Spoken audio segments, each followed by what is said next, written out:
let's go through this. I'll read it out to you. You don't need to write down this bullet point over on this side, but let me go through on this side the different kinds of forces. So you're going to write this, and I'll just, if you can't read it, I'll just tell you what it says. You can write it as I'm telling you. So write out for the columns, force, the symbol, definition, and the direction. Is there no way we can get like printout? It's in your book too. That's cool. Yeah, if you want to follow your book, that can also help. Let's see, no, I just lost my page.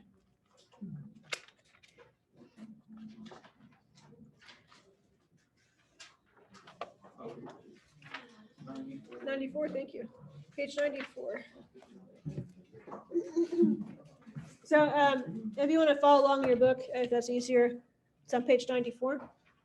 All right, so friction is the first force. And our symbol for friction is capital F and lowercase f. So uppercase F stands for force. Lowercase, the one down here in the subscript, tells you the kind of force we're dealing with. So lowercase f stands for friction, uppercase F stands for force. This is frictional force. Friction is a contact force. It acts between opposing surfaces. You have something that's rubbing, touching, sliding across something else. That gives you friction. Friction is always parallel to the surface of contact and opposite of movement. So friction always opposes motion.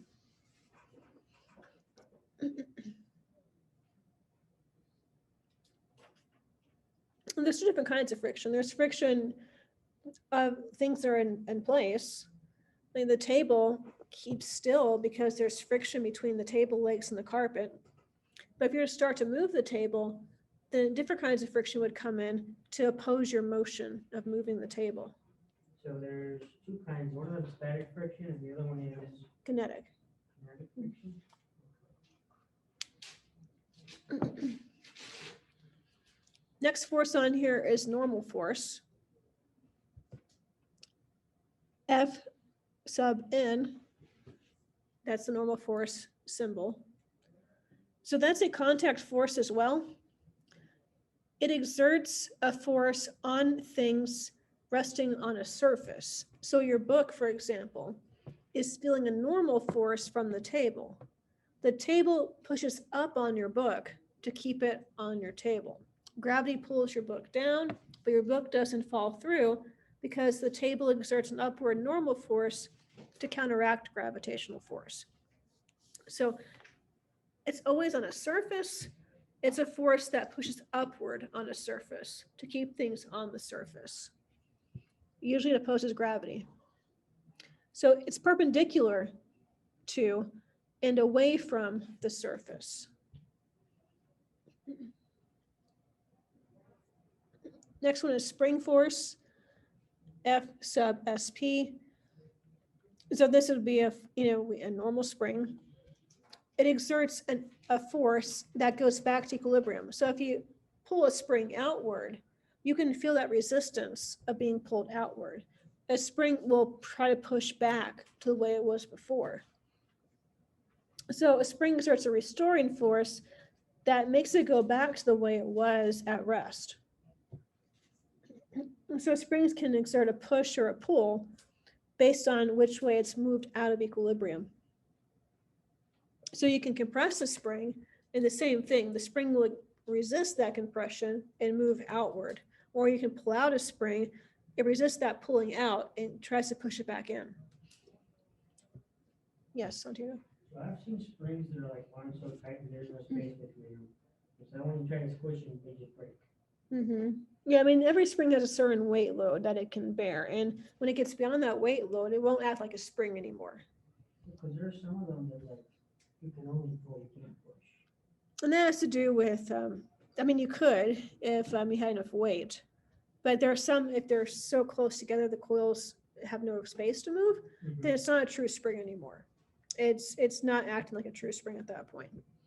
So a true spring would have space in the coils that it can compress and expand. The direction of the force of a spring is opposite the displacement of the object at the end of the spring. And so you have your hand, for example, you pull a spring outward, that's going to restore the force backward to equilibrium. It exerts a backward force. It always opposes the motion of the spring's movement. Next one is tension, F sub T. So that's what a rope, a string, a cable exerts. It's usually a hanging object, and the rope is suspending an object. And it's the force the rope uses to keep an object suspended above the ground. And it usually fights against gravity. So it's a force that's away from the object and parallel to the string, rope, or cable at the attachment point. So tension is commonly for hanging objects, but it can also be in like a tug of war situation. You know, we have people pulling on the rope on either side. That's also tension. So anytime you have any kind of rope or string and you're pulling, whether it's spinning something in the air and it's pulling downward, or you have a rope tied to something, you're pulling the rope, tension is what's in the rope that keeps it in place. Thrust, as F sub thrust, that's just a word for any kind of push. So any kind of pushing force we would call thrust. So your car's engine uses this to move your car forward. A rocket uses thrust to go up in the air. Is there no abbreviation for F sub thrust? Not in this book. Again, like every book has, you know, a little bit different symbols. Yeah, I've heard of F sub P.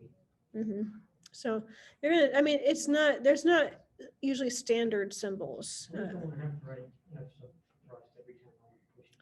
I mean, you're going to see much of that in this book. You won't really write that out. But every book has a different way of writing symbols and abbreviations. So thrust would be any kind of pushing movement at all. It's in the same direction as the acceleration of the object.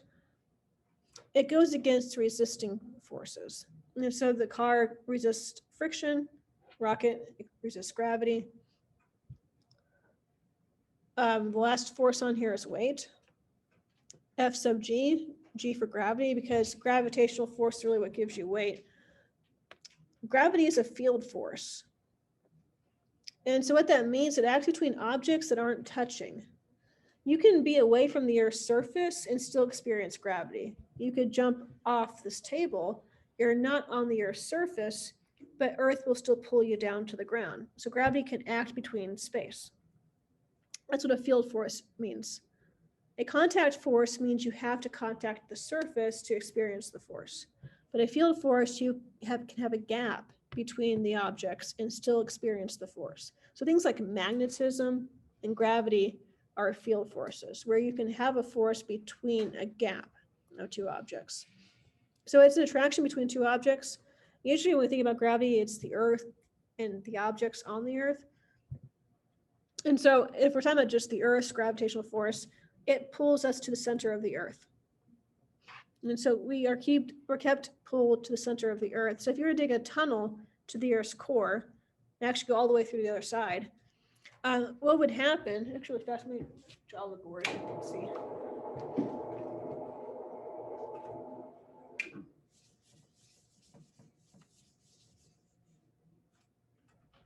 So if you were to just make a huge tunnel through the Earth.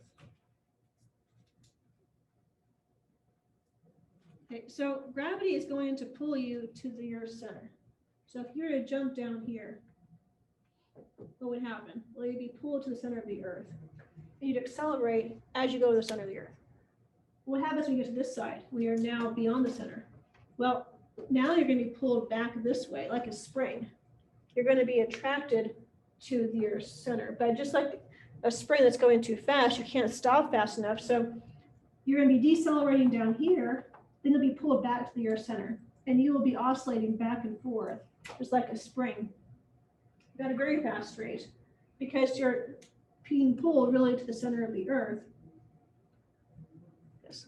So I got two questions. First of all, what would the notation be if I like a piece of gum on something and pulled on it? A piece of gum and pull on it? Like what? That what would, I force mean, speed? there's other forces besides the ones we talked about in here, No, but probably tension. Because, gum acts kind of like a rope or, a string.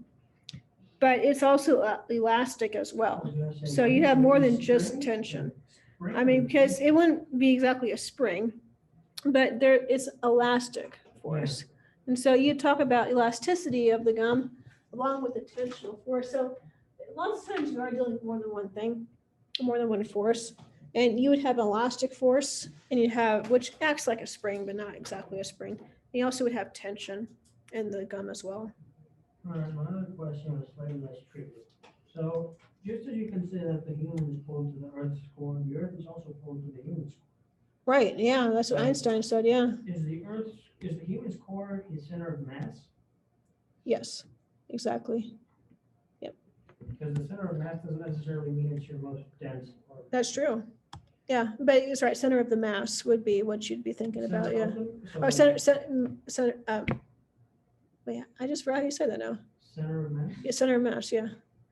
Yeah, that's how you would think of it. Is that it? I was wondering, like, if you get a person, would they be pulled to his, like, arms in the foot, his rib cage?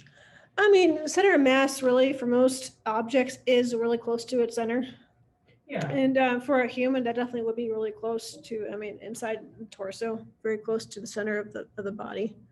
yeah, but like, for example, for women, it's more in the lower abdomen. Yeah, a little, that's right. It's very slightly, but it's not going to be a huge difference. Oh, yeah, And I know. you wouldn't really notice it, I don't think, much. I don't really know how I don't really know how you would really even observe that. There's a funky difference. trick you can do, you like, put your head against the wall. Right, yeah, you put a chair against the wall and then you bend down Yeah, and then you have your head against the wall yeah, and then you pick up the chair and then straighten up. Only women can pick up the chair and straighten up. yeah, because their center of mass is lower.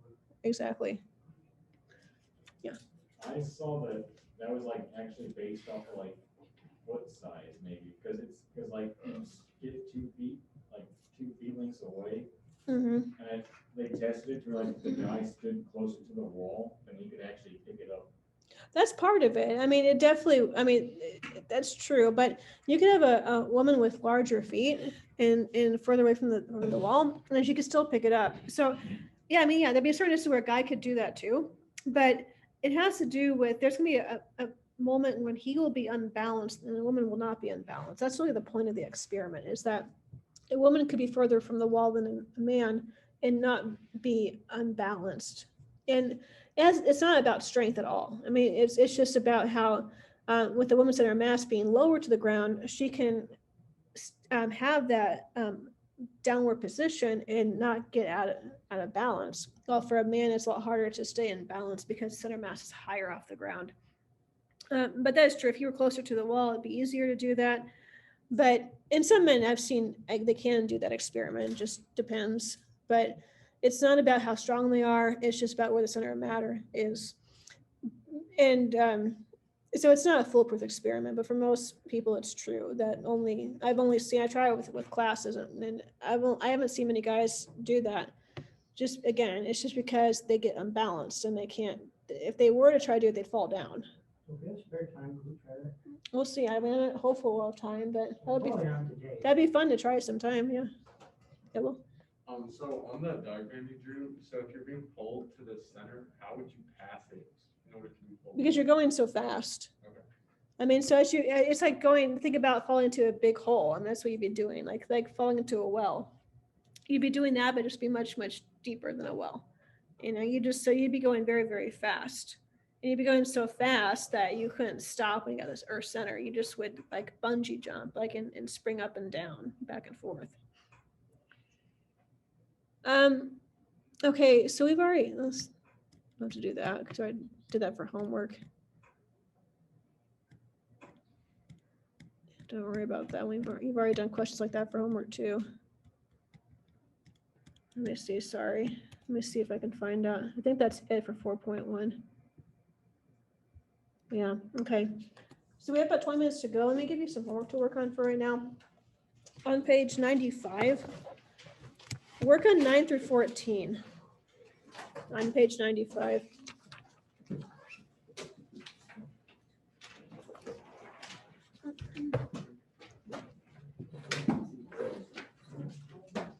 Wait, did we already turn in the homework? It's due, yeah. Oh, crap, okay. I did it. I don't know when I'm. Yeah, when class begins, it's due. Oh. It always is due when class begins. Every teacher has that policy, I believe. They should anyway. Yeah, just usually I see like a stack of papers. Oh, out yeah, I there. already put them up there, yeah.